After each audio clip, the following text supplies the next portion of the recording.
उम्मीद और दुआ है कि सब खैरियत से होंगे। अल्लाह ताला सबको अपने हिफ्ज़-ओ-मान में रखे। आमीन सुम्मा आमीन। अच्छा, दूसरा T20 हो गया भाई, और पाकिस्तान जो है वो हार गया।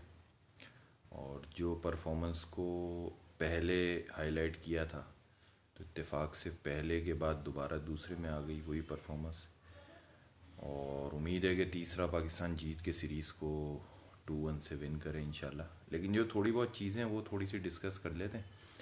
एक तो ये कि मतलब जो एक ये था कि टॉस जीत के पहले फील्डिंग करना, ठीक है। अब या तो ये पिच को रीड नहीं कर सके। अच्छा, अगर आप टॉस जीत के पहले बैटिंग कर भी लिए तो पर्सनली, एक तो लास्ट मैच में मैंने कहा था कि हारिस रऊफ़ और हसनैन, तो हसनैन ने मेरा ख्याल है एक ही मैच में अपना दिमाग चलाया।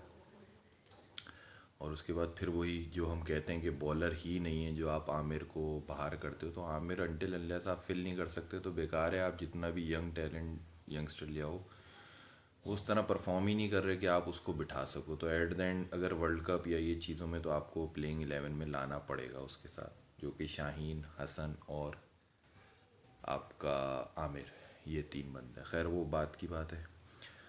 तो जब आप टॉस जीत के आपने फील्डिंग कराई, आप रीड नहीं कर सके, बॉलर्स आपका साथ नहीं दे सके। हारिस और हसनैन को पता नहीं है, हारिस जो एग्रेशन देते हैं वो समझते हैं शायद मैं ओपनर को आउट कर रहे होते हैं, फिर उन्हें बताया जाता है भाई ये नवा दसवां है, इस पे इतनी एग्रेशन नहीं दिया करो। थोड़ा सा उन्हें समझना चाहिए अगर आगे अच्छी क्रिकेट खेलनी है, तो उसको भी वही ओपनर वाली एग्रेशन दे देते हैं। एक चीज़ सेकेंडली ये कि हमारे स्पिनर वो परफॉर्म नहीं कर पाए, क्योंकि जो सेकंड इनिंग में विकेट का हाल हुआ है, अगर आप उसको देखते हैं तो आदिल राशिद, मोइन और वो जो उनका तीसरा पर्किस्टन है या किंगस्टन है, मुझे एग्जैक्टली उसका प्रोनाउंसिएशन नहीं सम है, लेकिन जो भी उनके तीन इसमें मेरा ख्याल है वो कुछ नहीं 6 विकेटें खा गए हमारी, ठीक है। तो हमारे स्पिनर्स ने क्या किया। अच्छा, दूसरी चीज़ ये कि हमारे स्पिनर ये सोचते हैं कि यार हम आउट करते हैं, जस्ट लाइक हारिस रऊफ। वैसे तो वो टॉप 6 में है, लेकिन उसका जो आप इकनॉमी देखेंगे तो वो 8+ पे होगी, तो कोई फ़ायदा नहीं है अगर 4 ओवर में 60 रन दे के वो 2-3 आउट भी कर रहा है, तो काम तो उसने ख़राब कर दिया। अब कोई वो समझते यार मैं 3 विकेट ले रहा हूँ, भाई 3 विकेट नहीं, 60 रन को बचाना था।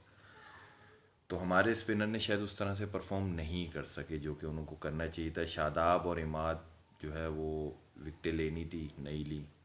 जहाँ तक बैटिंग की बात है, तो मेरा ख्याल है कि जो विकेट हो गया था सेकंड इनिंग में, जिसको हम हमारे फर्स्ट इनिंग में स्पिनर ने नहीं किया, तो सेकंड इनिंग में जब तो वो तो 200 क्या 170 भी नहीं बनते।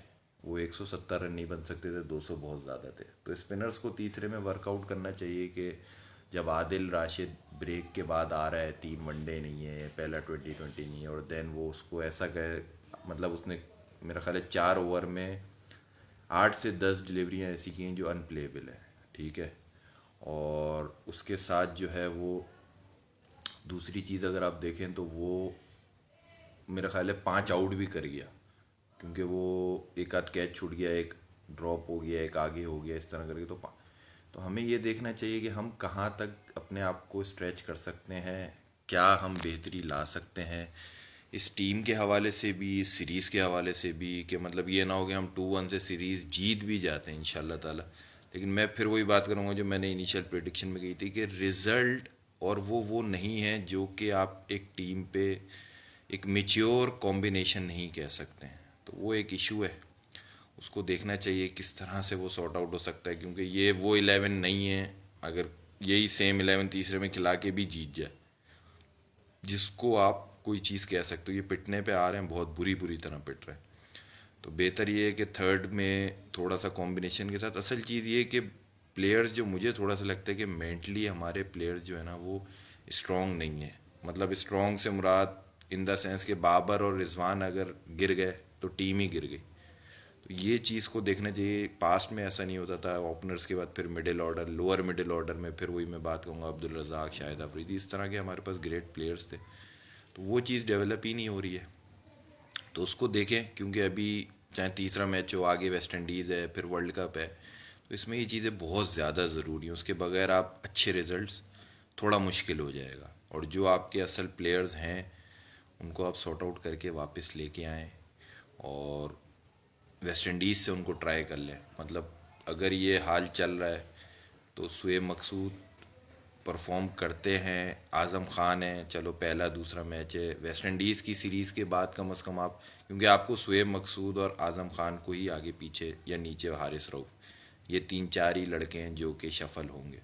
ज़ाहिर फ़खर ज़मान को हम मतलब खिला रहे हैं, चाहे वो इधर 2 50 भी मार दे, लेकिन उसका वो नंबर ही नहीं है। अब अगर ओपनर सेट है तो सेट है, जैसे अब रिजवान सेट है तो बाबर बैठ, वो सरफराज बैठ रहा है, तो इसी तरह अगर ओपनर सेट हैं तो चाहे वो फिर शर्जील है, इमाम है, फ़खर है, कोई भी ओपनर है, तो हम ये चीज़ को ख़त्म करेंगे नहीं यार, क्योंकि तुम तो मेरे साइड के हो या तुम तो इस तरह से हो या तुम तो तुम्हें मैं नीचे एडजस्ट कर, नहीं।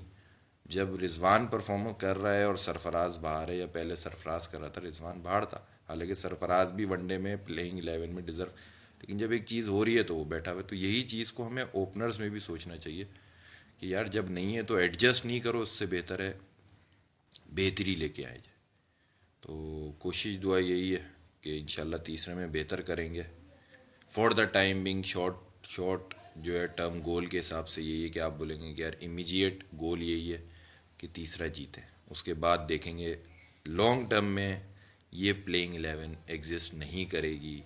जैसे कि अभी वेस्ट इंडीज़ ने ऑस्ट्रेलिया को हराया है, हो सकता है आप उनको पकड़ लो, लेकिन एक जो होता है ना बंदे को, वही बात के भरोसा नहीं है इस 11 पे, तो उसको देखें, काबिल भरोसा बनाएं अपने आप को, या फिर मैनेजमेंट कोई अच्छा शफल करके टीम दे और हम इंशाल्लाह ताला कल जो तीसरा हो उसमें कामयाबी हासिल करें। Thank you. अस्सलाम वालेकुम।